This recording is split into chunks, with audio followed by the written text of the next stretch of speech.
Good morning students. हम लोगों ने इससे पहले before this we have done the summer of the beautiful white horse, है ना। It is written by William Saroyan. This we have already done that there were two boys, one was Mourad and the other was Aram, and Murad has stolen a horse which he brought quite early morning to the Aram's house, and then from a window he called Aram, and he said that if you want to ride this white horse, you come with me. ठीक है, इतना जो है मुराद ने एरम से कहा था। मुराद 13 साल का लड़का था, एरम 9 साल का लड़का था, और ये कहानी हमें कौन सुना रहा है? एरम सुना रहा है। तो एरम ने कहा कि मुराद मेरे घर आया और उसने मुझे घोड़ा चलाने के लिए इनवाइट किया, जबकि हम इतने पुअर फैमिली से थे, हम इतने पूरे हमारा समुदाय ही इतना पुअर था कि हम लोग एक घोड़ा रख नहीं सकते थे। मगर यहाँ क्या है कि मुराद ने एक घोड़ा लेकर के वो आया, और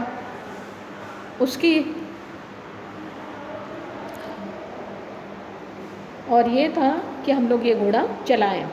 ठीक है।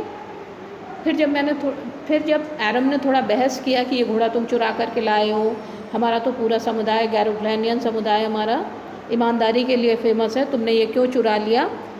तो मुराद ने कहा तुम घोड़ा चलाना चाहते हो कि नहीं? तो आखिरकार एरम भी मान गया और उसने कहा देखो यहाँ लिखा है लाइन में, 4th लाइन पे देखो, let me put on some clothes I said. मैंने कहा मुझे कुछ कपड़े पहले पहन लेने दो, क्योंकि ये बहुत सुबह पहुँच गया था। All right he said but hurry. Mourad ने कहा ठीक है, जल्दी करो, लेकिन जल्दी करो। I leaped into my clothes. मैं अपने कपड़ों में कूद पड़ा मतलब मैंने जल्दी जल्दी कपड़े पहने। I jump down to the yard from the window and leaped up onto the horse behind my cousin Mourad. मैं तुरंत जंप मार करके अपने आंगन से jump down to the yard from the window, मैं खिड़की से यार्ड में कूदा यानी आंगन में कूदा, and leaped up onto the horse, और उसके बाद में लीप मतलब जंप, मैंने घोड़े पे ऑन टू द हॉर्स घोड़े के ऊपर जंप किया, बिहाइंड माई कज़िन मुराद अपने कज़िन मुराद के पीछे। कज़िन मतलब चचेरा भाई, तो अपने चचेरे भाई मुराद के पीछे मैं घोड़े पे बैठ गया। That year we lived at the edge of town on walnut avenue. Behind our house was the country, vineyards, orchards, irrigation ditches and country roads. In less than 3 minutes we were on Olive Avenue, and then the horse began to trot. The air was new and lovely to breathe. The feel of the horse running was wonderful. My cousin Murad, who was considered one of the craziest members of our family, began to sing. I mean, he began to roar. That year we lived at the edge of town. उस साल हम लोग अपने town मतलब हर गांव के area में भी कुछ एक शहरी एरिया जो होता है तो उसको कहेंगे टाउन। तो हम टाउन के किनारे एज पे हम रह रहे थे। उस साल हम लोग उस टाउन एरिया के एज पे यानी उसके किनारे पे रह रहे थे। किस सड़क पे रह रहे थे? On walnut Avenue. और वो जगह कौन सी थी? वॉलनट एवेन्यू, यानी उस सड़क का नाम था वॉलनट एवेन्यू। हम उस सड़क पे रह रहे थे। बिहाइंड आवर हाउस, हमारे घर के पीछे, वॉज द कंट्री, पूरा कंट्री था। कंट्री का मतलब पूरा गांव का एरिया था, यानी खेत थे, खेत खलिहान ये सब थे। वाइन यार्ड, उसके बाग, वाइन यार्ड मतलब अंगूर के बगीचे, ऑर्चर्ड्स यानी फल के बगीचे, इरिगेशन डिचेस यानी सिंचाई, और डिचेस मतलब गड्ढे। तो अब सिंचाई के लिए जो गड्ढे बनाए गए थे और जिसमें पानी था वो था। एंड कंट्री रोड्स, और पीछे जो एरिया था वहाँ क्या क्या थे? बाग बगीचे, पानी का तालाब, और गांव की सड़कें। और गांव की सड़कें यानी जो शहर की तरह बिल्कुल प्लेन नहीं होंगी, थोड़ा बहुत उनमें फ़र्क होगा, मिट्टी की होंगी या खड़ंजा जैसा कुछ, ये सब इस तरह की गांव की वो रोड थी। In less than 3 minutes we were on olive avenue. 3 मिनट से भी कम समय में हम ऑलिव एवेन्यू पे पहुंच गए, मतलब घोड़े पे चलते हुए हम वॉलनट एवेन्यू से कहाँ पहुँच गए, ऑलिव एवेन्यू। ऑलिव नाम का भी एक पेड़ होता है, हो सकता है सड़कों के किनारे, वहाँ पे एवेन्यू मतलब सड़कें भी होती हैं, तो सड़कों के किनारे हो सकता है कि अखरोट के पेड़ हों, तो इसलिए वहाँ उसको कहा गया वॉलनट एवेन्यू। और यहाँ पे ऑलिव के पेड़ होंगे, है ना, ऑलिव ऑयल आता है, तो ऑलिव के पेड़ होंगे और इसलिए शायद इसका नाम ऑलिव एवेन्यू होगा। तो हम वॉलनट एवेन्यू से चलते चलते खेत खलिहान पार करते करते 3 मिनट से भी कम समय में हम कहाँ आ गए, ऑलिव एवेन्यू पे। And then the horse began to trot, और उसके बाद घोड़ा जो है वो तो ट्रॉट करने लगा। ट्रॉट मतलब टप टप करके बड़ी तेज़ी में भागने लगा।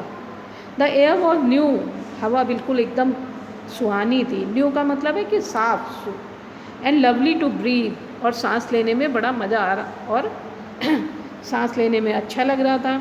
The feel of the horse running was wonderful, अब घोड़ा जो दौड़ रहा था इसकी फीलिंग ही बड़ी वंडरफुल थी, तो ये मन में बड़ी जो है इसकी अच्छी फीलिंग आ रही थी। My cousin Mourad who was considered one of the craziest members of our family, मेरा कज़िन मुराद जो कि हमारी फैमिली का सबसे one of the craziest member, और भी ज़्यादा रहे होंगे, लेकिन हमारे पूरी फैमिली में, हमारे पूरे यहाँ पे कहना चाहिए समुदाय है, यहाँ फैमिली का मतलब केवल फैमिली से नहीं है, पूरे समुदाय से है कि पूरे फैमिली में हमारे वो सबसे क्रेजिएस्ट था, पागल या सनकी टाइप का मेंबर था। हु वॉज कंसिडर्ड, जिसको कंसिडर किया जाता था, जिसको माना जाता था कि वो हमारी फैमिली का एक थोड़ा पागल लड़का है। मुराद बिगैन टू सिंग, वो गाना गाने लगा। I mean he began to roar, मेरा मतलब है कि वो दहाड़ने लगा, यानी उसकी आवाज़ अच्छी नहीं थी, गाना तो गा रहा था लेकिन लग रहा था कि जैसे दहाड़ रहा है। Every family has a crazy streak in it somewhere, her family में कहीं ना कहीं थोड़ा सा एक क्रेजी स्ट्रीक होती है। क्रेजी स्ट्रीक मतलब पागलपन की कोई ना कोई एक लाइन होती है। तो हर परिवार में कुछ लोग एक थोड़े से जिनका माइंड ही डिस्टर्ब टाइप का हो, ऐसा होता है समवेयर, कहीं ना कहीं हर फैमिली में कोई ना कोई एक मेंबर इस तरह से, एक्चुअली पागल नहीं होते, वो अपने मन का काम करते हैं, ठीक है। तो इसमें है कि हर फैमिली में एक कोई ना कोई एक क्रेजी लाइन होती है हर फैमिली में। And my cousin Murad was considered the natural descendant of the crazy streak in our tribe, और मेरा कज़िन मुराद जो है वो कंसिडर किया जाता था, वो माना जाता था कि वो हमारे ट्राइब के इसी क्रेजी स्ट्रीक का, स्ट्रीक माने लाइन, धारा, तो पूरे परिवार में, पूरे समुदाय में कोई ना कोई ऐसी धारा चलती रहती है जिसमें कुछ लोग थोड़े से इस टाइप के होते हैं। तो ये कज़िन जो है उसी धारा का नेचुरल डिसेंडेंट माना जाता था। हमारी पूरी ट्राइब का ये एक नेचुरल डिसेंडेंट मतलब प्राकृतिक रूप से ये उसका वंशज माना जाता था। ज़रूरी नहीं है कि बाप से बेटे में ये चीज़ आई हो, लेकिन पूरे समुदाय में है तो कहीं ना कहीं ये चीज़ मुराद के अंदर भी आ गई। Before him was our uncle Khusro, उससे पहले ये चीज़ हमारे अंकल खुसरो में आई थी। Uncle Khusro an enormous man, देखो कॉमा लगा करके आगे लिखा है, दैट मीन्स इसके बारे में और डिस्क्रिप्शन दिया है। An enormous man with a powerful head of black hair and the largest moustache in the San Joaquin Valley, a man so furious in temper, so irritable, so impatient that he stopped anyone from talking by roaring, it is no harm, pay no attention to it. तो उससे पहले हमारे uncle Khusro थे, third line से देखो, उससे पहले हमारे अंकल खुसरो थे। एन इनॉर्मस मैन, वो बहुत बड़े से आदमी थे, बड़े मतलब विशालकाय, लंबे चौड़े। With a powerful head of black hair, उनके सर पे, उनका सर बहुत बड़ा सा था, पावरफुल था, और उस पर काले काले बाल थे। एंड द लार्जेस्ट मुस्टैच, और उनकी सब बहुत बड़ी सबसे बड़ी मूछें थी, मुस्टैच माने मूछ। In the San Joaquin Valley, बिल्कुल उसी तरह जैसे सैन जोकिन वैली। एक्चुअली ये कहानी है आर्मीनिया की। आर्मीनिया कहाँ है, समझ लो अरब के ऊपर है और रशिया के नीचे है, लेकिन सैन जोकिन वैली जो है ये आपकी है कैलिफोर्निया में, अमेरिका में। तो अमेरिका में क्या है, वहाँ पे बहुत जो ये होते हैं बड़े बड़े जो फार्म हाउस वाले होते हैं, घोड़ा वोड़ा रखते रहते हैं, उनका घर जो है उसी फार्म हाउस में रहता है।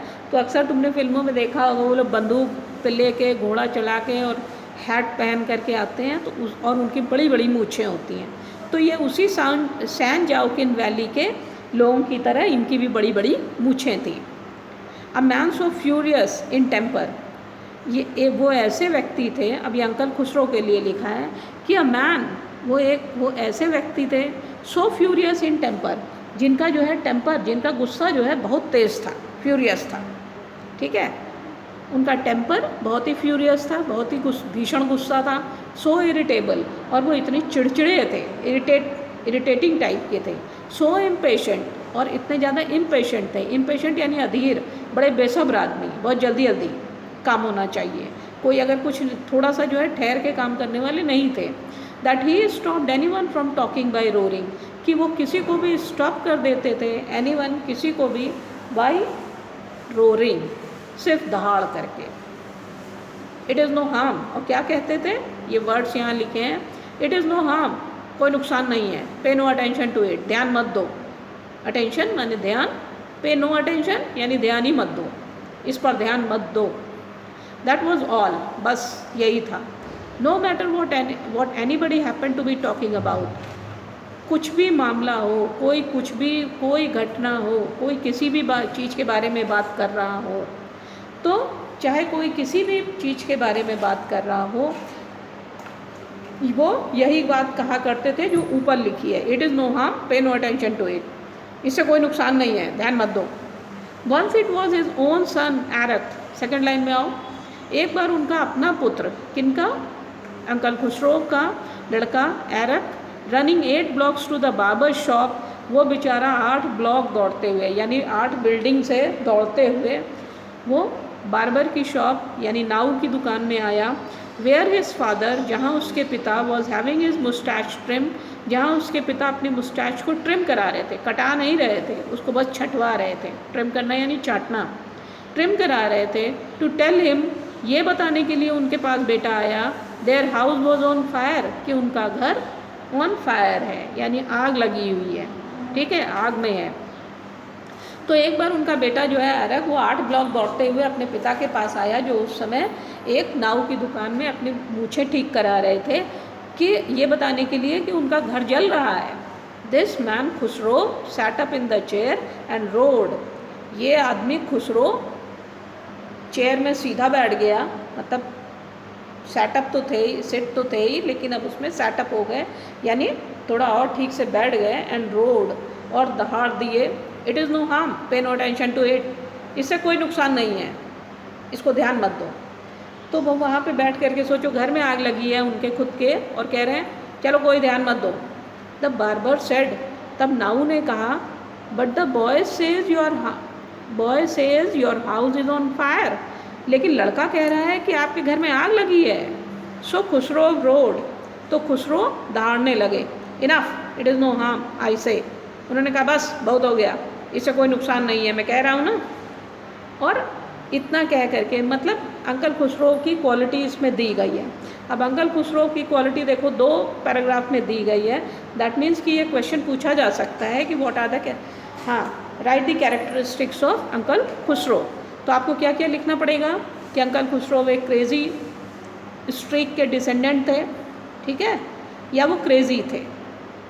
ठीक, फिर वो बहुत बड़े से थे देखने में, उनका हेड पावरफुल था, उसमें ब्लैक हेयर थे, उनकी लार्ज मुस्टैच थी, just like a San Joaquin Valley में रहने वालों की।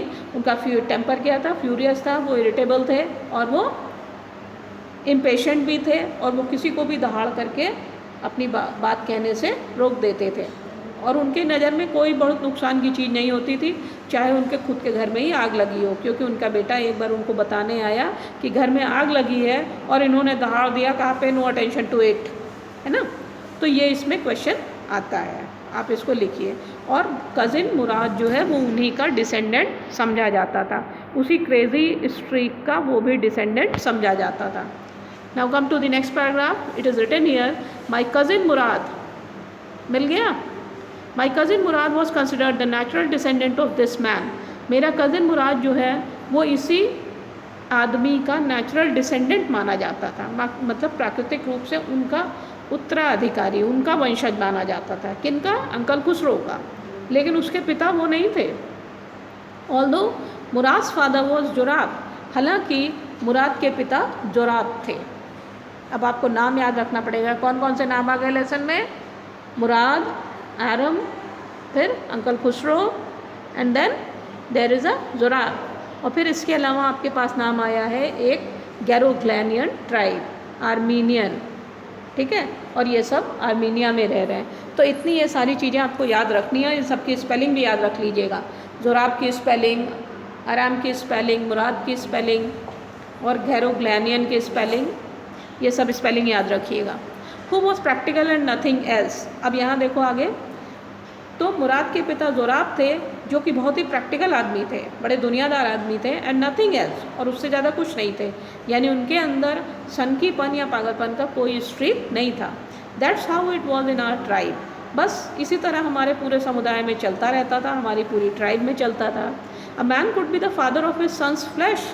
एक पिता जो है अपने पुत्र के फ्लैश यानी उसकी मांस मज्जा ब्लड का देने वाला हो सकता है, उसका फादर हो सकता है, but that did not mean, लेकिन इसका मतलब ये नहीं that he was also the father of his spirit, कि वो उसकी स्पिरिट का भी पिता होगा, यानी उसका बेटा उसी की स्पिरिट को पाएगा। जैसे जोराब जो है बड़ा दुनियादार प्रैक्टिकल आदमी था, है ना, लेकिन उसका बेटा मुराद उतना ही प्रैक्टिकल और उतना ही दुनियादार और उतना ही उस तरह का नहीं था, बल्कि उसकी स्पिरिट, उसकी आत्मा, उसकी मनोवृत्ति जो है वो डिफरेंट टाइप की थी, तो उसकी प्रवृत्ति अपने पिता की तरह नहीं थी। तो यहाँ पे जो है जो लिखने वाला है वो कौन है, आरम। आरम कह रहा है किसी तरह हमारे पूरे समुदाय में चलता था, एक पुत्र जो है वो अपने पिता, एक पिता जो है वो अपने पुत्र का पिता हो सकता है, लेकिन उसकी स्पिरिट जरूरी नहीं है कि उसके बेटे में आ जाए। The distribution of the various kinds of spirit of our tribe had been from the beginning capricious and vagrant. जो हमारे यहाँ, जो हमारी पूरी ट्राइब में जो स्पिरिट थी, स्पिरिट तरह तरह की स्पिरिट्स थी, कोई ईमानदार था, कोई बड़ा मेहनती था, कोई बड़ा मनमौजी था, कोई पागल था। तो ये जो हमारे समुदाय में तरह तरह की स्पिरिट्स थी, ये बड़ी कैप्रेशियस और वैग्रेंट थी, और ये शुरू से ही बड़ी कैप्रेशियस और वैग्रेंट थी ये स्पिरिट्स। कैप्रेशियस मीन्स बड़ी मनमौजी टाइप की थी, जहाँ मन आता था वहीं रहती थी। तो हमारे यहाँ की स्पिरिट ही बड़ी अजीब टाइप की थी, ये मनमौजी थी और वैग्रेंट थी। वैग्रेंट मतलब होता है वैगाबॉन्ड, वैगाबॉन्ड मतलब आवारा, घुमक्कड़, ठीक है। तो हमारी पूरे समुदाय में जो बहुत सारी स्पिरिट्स थी, उनमें वो स्पिरिट भी बड़ी घुमक्कड़ हुआ करती थी, और वो घूम घूम के किसी के बेटे में कहीं चली जाती थी और किसी के बेटे में कहीं चली जाती थी। We rode and my cousin Mourad sang. देखो नेक्स्ट पैराग्राफ। अच्छा, लेट्स स्टॉप दिस।